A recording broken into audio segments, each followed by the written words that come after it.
Hello mes enfers, 12e épisode, c'est déjà le milieu du calendrier de l'Avent, alors installez-vous bien confortablement, prenez votre chocolat car vous allez en avoir besoin et on est parti.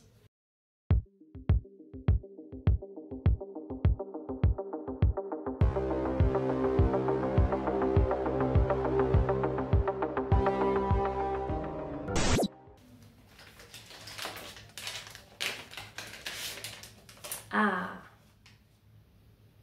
Ouais, je sais déjà ce que c'est. Aujourd'hui, je vous parle de l'histoire de l'exorcisme d'Anna Eklund.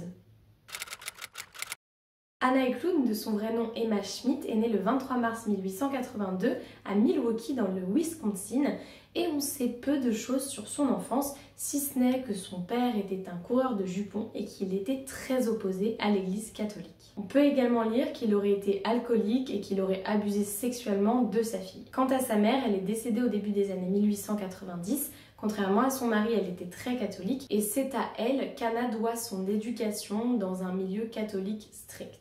Les gens décrivent Anna comme une fille charmante, douce, gentille et heureuse. Tous les dimanches matins, la famille allait à l'église et Anna participait à beaucoup d'activités proposées à l'église.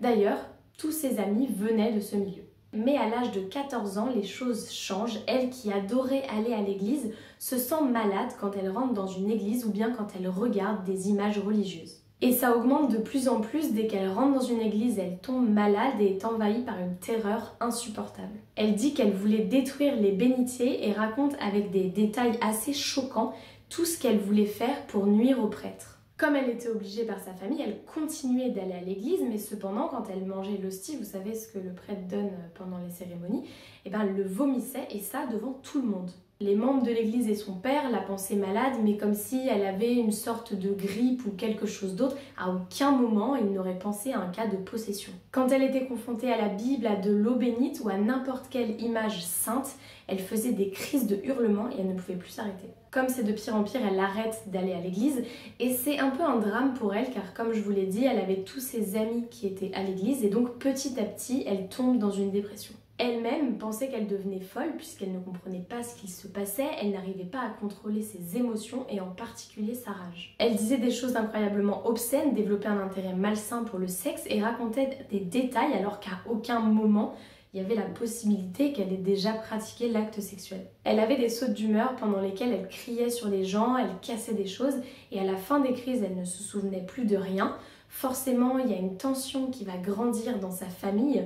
Elle se sent de plus en plus mal et elle cause beaucoup de stress autour d'elle. Elle passait la plupart de son temps dans sa chambre seule, elle s'enfermait petit à petit, ne voyait plus les autres.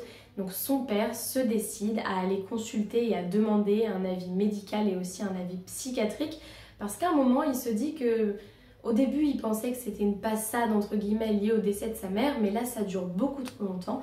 Donc il se dit que quelque chose ne va pas. Cependant, aucun expert n'arrive à trouver quoi que ce soit, tout va bien physiquement, elle est tout à fait normale. En plus de ça, pendant les visites, elle n'a aucune crise de nervosité et donc forcément, il n'arrive rien à trouver. Peut-être que si c'était arrivé aujourd'hui, ça ne se serait pas passé pareil parce que la science médicale de l'époque n'avait qu'une connaissance basique des maladies mentales et donc je pense qu'ils n'ont peut-être pas poussé assez loin les choses ou que tout simplement ils ne pensaient pas que c'était possible qu'elle soit possédée.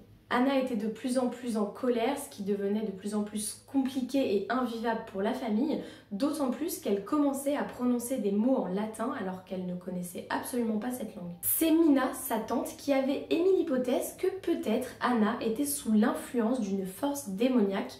Elle avait fait quelques recherches et c'est pour ça qu'elle en était arrivée à cette conclusion. Au passage, sa tante, c'était la sœur de sa mère qui est décédée et qui avait une relation avec son père.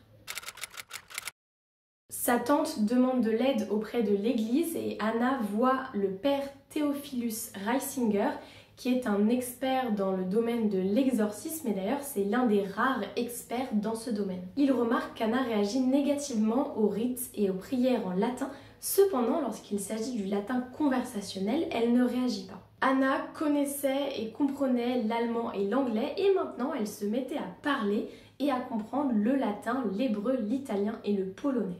Si quoi que ce soit était arrosé avec de l'eau bénite ou bien secrètement bénie, elle devenait violente, elle jetait des choses, elle devenait vulgaire, en fait elle était dangereuse. Le père Reisinger fait une expérience en mettant sur elle de la phospho-bénite, donc c'est-à-dire de l'eau gazeuse, pour voir si elle va réagir et surtout pour voir si elle fait semblant ou pas. Eh bien, elle n'a pas réagi et elle n'était absolument pas au courant que ce n'était pas de la vraie eau bénite. Le 18 juin 1912, Anna a 30 ans et le père Reisinger tente de l'exorciser. Au début, ça marche, cependant, quelques années après, on va se rendre compte qu'au final, ça n'a pas si bien marché que ça et qu'elle est toujours en proie à des forces obscures. Elle se met même à penser très sincèrement qu'elle est hantée par les esprits de son père et de sa tante. En 1928, alors qu'elle a 46 ans, elle contacte de nouveau le père Reisinger et lui dit que sa vie a été gâchée par la présence des forces obscures qui la hantent.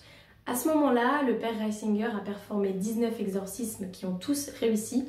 Donc en gros, c'est un peu le boss du game. Comme c'est la deuxième fois qu'elle le contacte, le père Reisinger demande de l'aide au père Joseph Steiger, qui a une église Saint-Joseph Parish à Hurling en Ohio. Il lui demande s'il peut amener Anna pour faire l'exorcisme dans son église et il n'a pas choisi Hurling au hasard. En effet, au début des années 1920, il y avait peu de gens qui vivaient dans cette région, une centaine de personnes. Il y avait une église ainsi qu'un couvent. Donc le père Reisinger se dit que c'est peut-être mieux de faire ça dans un couvent car il y aura moins de monde, ça fera moins de bruit et en plus de ça, ça va pouvoir permettre à Anna de rester anonyme.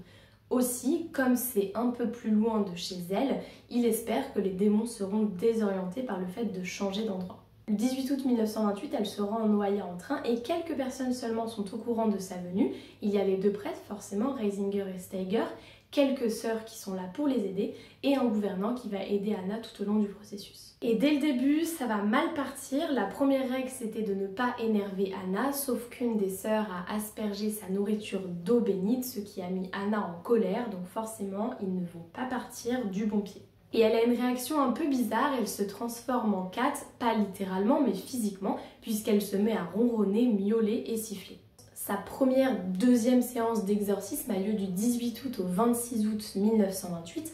On la met sur un matelas et on attache en fait ses manches avec sa robe, on fait une sorte de nœud pour qu'elle évite de se déshabiller pendant l'exorcisme. Les prêtres font appel aux sœurs les plus fortes afin de maintenir Anna car dès lors où ils vont commencer l'acte, Anna va devenir folle à cause des démons, risque de devenir violente et va vouloir se détacher et partir. Ils commencent par des prières et apparemment dès le début, Anna tombe inconsciente et elle le restera durant tout l'acte et ses yeux étaient si fermés si durement, si je peux dire ça comme ça, qu'aucune force n'aurait pu réussir à les ouvrir. Anna, à un moment, parvient à s'extirper des mains des sœurs et du lit, et son corps se met à flotter au-dessus du lit, et de plus en plus haut jusqu'au plafond, et donc à un moment, il se dirige vers un coin de la pièce.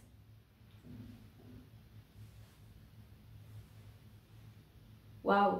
Et le père Reisinger, il garde son calme. Il y a un corps qui flotte au niveau du plafond, là, mais alors lui, il reste calme. La seule chose qu'il demande aux sœurs, c'est de ramener Anna sur le lit. Mais elle est en train de flotter là au plafond.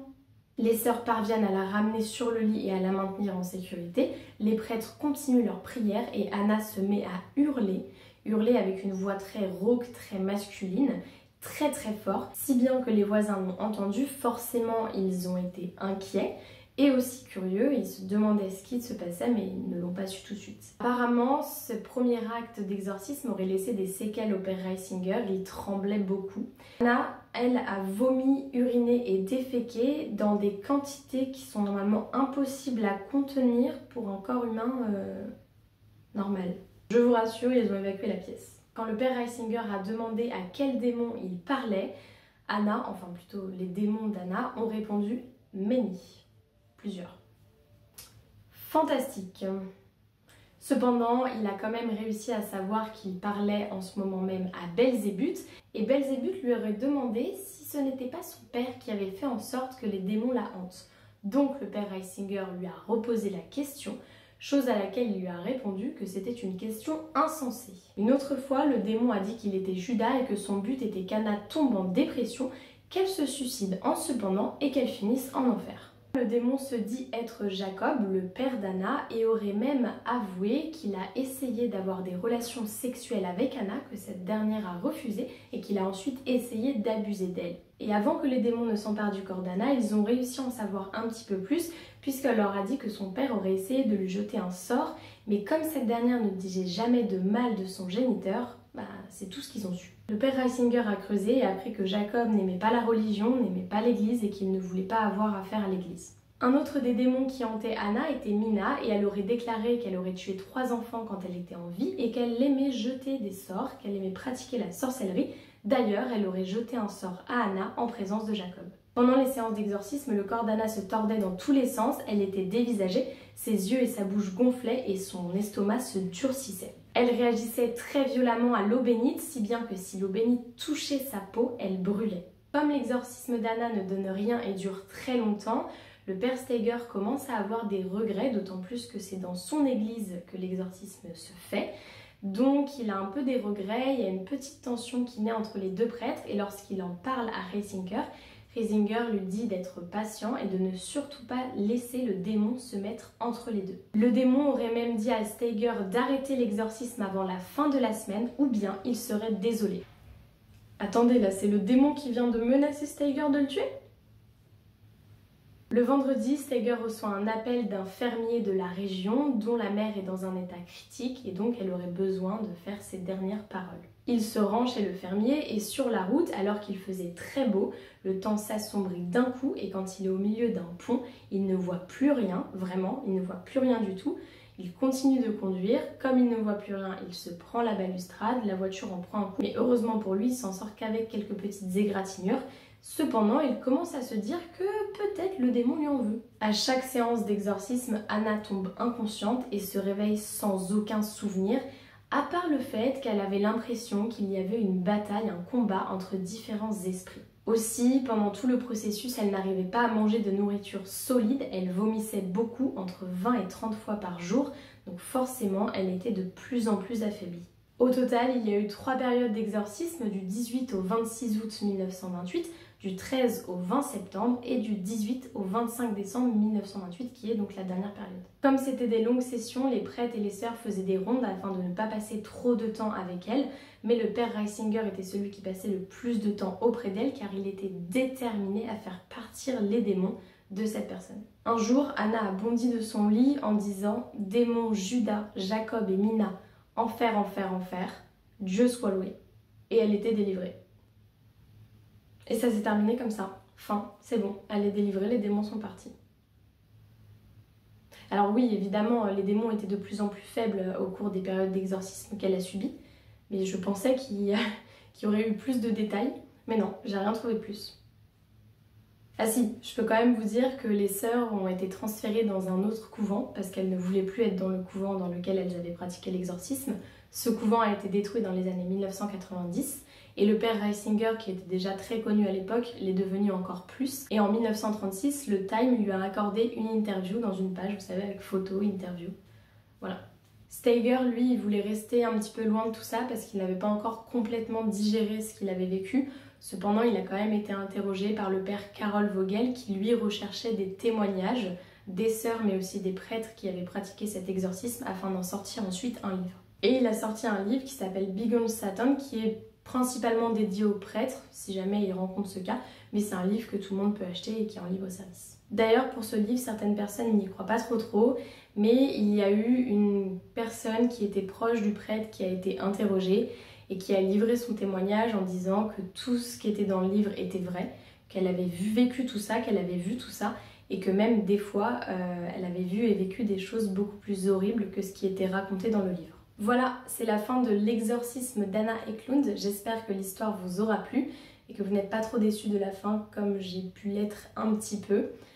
Dites-moi dans les commentaires ce que vous en avez pensé, si vous la connaissiez, et on se retrouve demain pour la 13e vidéo car on a officiellement dépassé la moitié du mois de décembre. Ça passe trop vite. À demain.